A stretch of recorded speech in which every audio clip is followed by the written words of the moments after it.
Ayan guys, nandito kami sa Cafe Alteza, Magalang, Pampanga. Daran!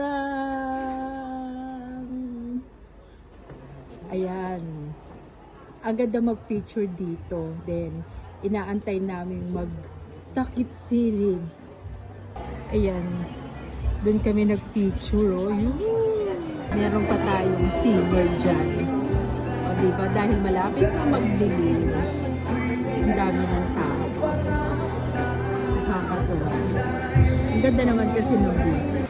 Dahil 5:30 na ng hapon, ayan, ang dami ng taong umu-order. Diba? Kasi inaabangan na nila yung, haba na ng pila. Inaabangan na siguro nila yung pagdilim. Kasi mas maganda nga daw sa area na to kapag ka madilim.